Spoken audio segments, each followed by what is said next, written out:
An yi na'am da irin matakan da ake ɗauka na yaƙi da matsananciyar yunwa da kuma rashin abinci mai gina jiki, musamman ma a yankunan da suka yi fama da hare-haren 'yan tada ƙayar baya. Jagororin jama'a da shugabannin hukumomin gwamnati sun bayyana taron ƙaddamar da bikin buɗe wasu muhimman ayyuka da gwamnatin jihar Borno ƙarƙashin jagorancin Gwamna Zulum ta yi a matsayin abin yabawa.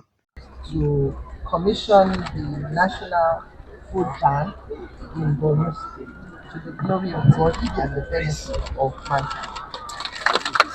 Sakataren dindindin na Ma'aikatar Lafiya ta Jihar Dr. Shatima Muhammad ya zayyano ayyukan da uwar gidan shugaban ƙasa Sanata Oluremi Tinubu ta jagoranci bikin buɗe su a matsayin abin da alfanunsu ba zai yi ƙidayu ba.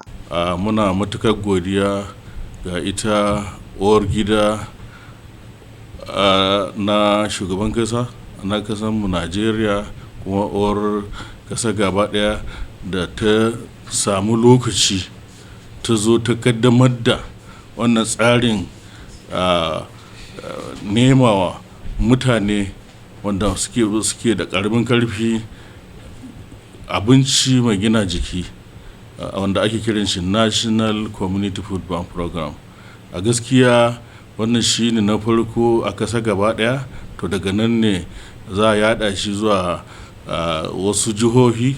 Manyan abubuwa guda uku ne ke haifar da lalurar rashin abinci mai gina jiki da kuma matsananciyar yunwa, kamar yadda Farfesa Muhammad Arab Alhaji, babban sakatare na Hukumar Lafiya Matakin Farko ta Jihar Borno ya bayyana. Na ɗaya rashi yana kawowa yunwa ko kuwa ciwon yunwa. Na biyu rashin gane cewa yaran nan suna bukatan wannan abubuwa na gina jiki yakan kawo wannan.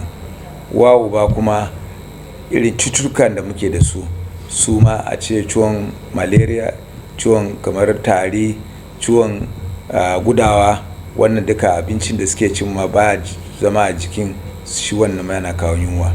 Amma in ana so a samu kan wannan abin, to a samu tsoro ko kuwa a kawo mutane wadda za a bar mutanen hukuma wadda za su bar mutane su fita gwana su yi noma su samu abinci. Na ɗaya kenan. Na biyu kuma ya kamata a gane wa mutane cewa akwai abubuwan da yaro yake bukata in yana girma, so su ma ya kamata a san wannan.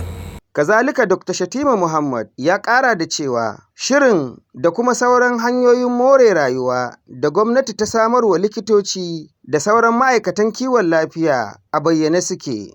Wannan karfafawa shine ya tanada cewa ya gina musu gidaje, doktoci da sauran ma'aikatan duka, saboda su samu kwanciyar hankali su yi wa jama'a aiki. To shi yasa ya gina wannan katafarin gidaje wanda aka kayyada ma nurses har zuwa gidaje kusan 50. Wato wannan gidaje kuma bayan gini din ma duk suna da kaya